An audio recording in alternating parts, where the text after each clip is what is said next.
I was lucky enough to grow up in New Zealand. Instead of brown buildings, pollution, and poverty, my childhood memories are rich with scenes of days spent immersed in nature. This is a stark contrast to life at the Lafayette housing estate, which is an area of apartment buildings in the Bronx, New York City, which was my first home. On the other hand, as I'm sure you all know, New Zealand is essentially a wildlife sanctuary for birds and humans set amongst a small group of islands in the South Pacific, also known as Middle-earth. Now, before I get rolling, I'm going to ask you all to do something for me. I need you to close your eyes. Yes, all of you. Picture these scenes with as much detail as your mind can possibly muster. Imagine you're a child again. And you awake in the morning, the sun warming your skin and the sound of bird life. A loud and beautiful symphony of whistles and chirps that you can hear from inside. You walk out barefoot and you spend this day swimming in glassy rivers and lagoons with mobs of other children, catching shellfish and eels to eat, running through lush forests with the smell of moist earth and oxygen so strong that it permeates and invigorates your senses. Now, I want you to open your eyes. These are memories from my childhood, memories that I'm certain many of you may share. I'm also certain that you share with me a sense of unease, a discomfort which arises every time you drive past our now green and brown, sludge-filled, polluted rivers on your commute to work. Or every time you turn on your computer or the television to see yet another pessimistic report on climate change, or another horrendous massacre of human life. 50 people mercilessly gunned down at their place of worship. Riots, extinctions of species after species, rising sea levels, rising suicide rates. The truth is that it is much more simple and less painful to just look the other way and pretend nothing's happening. Besides, binge watching Netflix wrapped up warm on the couch sounds a lot more pleasant than shouldering the burdens of an entire planet enveloped with chaos. We have it good here, and we should be happy with our lot, shouldn't we? Oftentimes, we can feel powerless to do anything about all of this. We can think that we are naive to even entertain the notion that we could elicit any form of lasting or meaningful change. But I'm here to tell you today that this could not be further away from the truth. For no man is an island entire of himself. Every man is a piece of the continent, a part of the main. That sentence, penned by English poet John Donne, rings as true today as it did 400 years ago.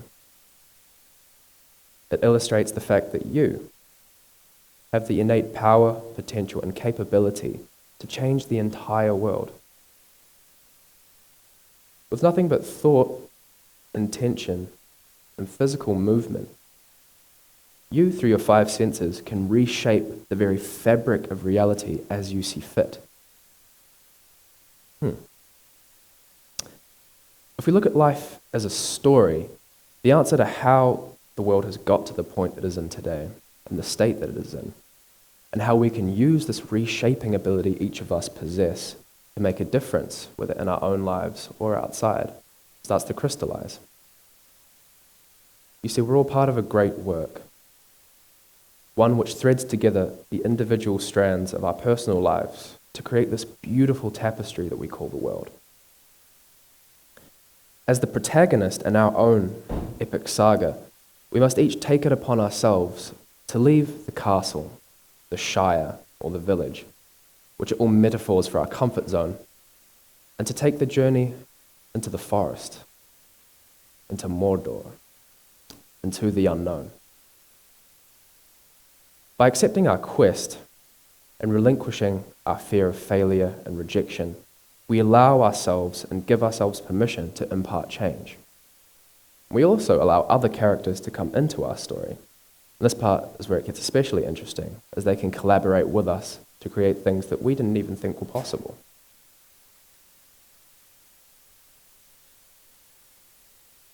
On a small scale, I'm going to provide a little example. In my personal life, I've had a series of challenges and successes. From a young age, I was drawn to become a talented writer and speaker. But for years in a perpetual cycle, I'm sure some of you may be familiar with, I wrote essays and studied and scored out the odd draft from time to time. But I never made the conscientious decision to act, to believe in my individual power, until I had become what I had envisioned. It wasn't actually until seeing the TEDx application link whilst mindlessly scrolling through my Facebook feed that I realized there really was no logical reason not to try and make a difference in my own way that I had available to me. And so I set about applying. A few days later, forgot completely about it, and then was surprised to see an email from Dennis, the event organizer, saying, "Hey, great idea, but we need a bit more clarity. Would you like to meet up?" Fast forward a few months, and here I am before you all. This is but a small-scale example of how belief in our individual power can have boundless ripple effects and lead to many positive coincidences in our own lives.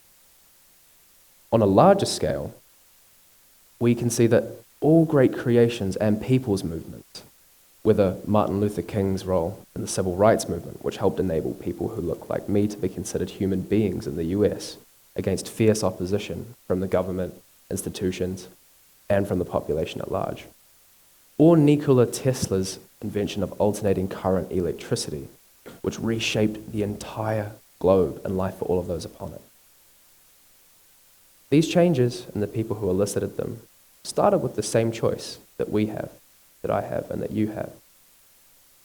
Choice to stare their fears and perceived inadequacies in the face and to say, "I see you, however, I'm going to choose to act anyway." When we allow our visions and our ideas to make us feel how they make us feel, we give ourselves permission to impart change onto the world. Whether minute or seemingly insignificant, or grandiose and a societal shift which affects millions of people, every single one of us has the power to elicit some form of change. From my experience as a youth worker, I know that we as a people have not been making the effort to actively empower our children and youth from a young age. Many are stagnant in body and mind. Many have lost the belief that anything that they do can alter their situation. And thus, a lot of them lose hope and lose the ability to write their own future. As a result of this, one of the leading causes for death, people of my generation, youth aged 15 to 24 in New Zealand, is suicide.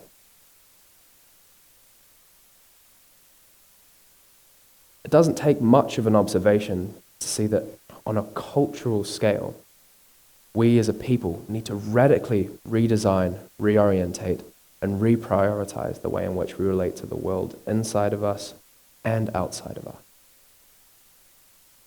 Current events, like what's happening in Mauna Kea in Hawaii at the moment, with astrophysicists trying to assert their will to discover more of the cosmos, and the opposing indigenous people who are trying to assert their own will for self-determination, or the similar situation we have in Auckland with the Ihu Mātau land protests, we can see that one person or a singular person's opinion or ideas can spread like wildfire and change the entire social setting of a nation.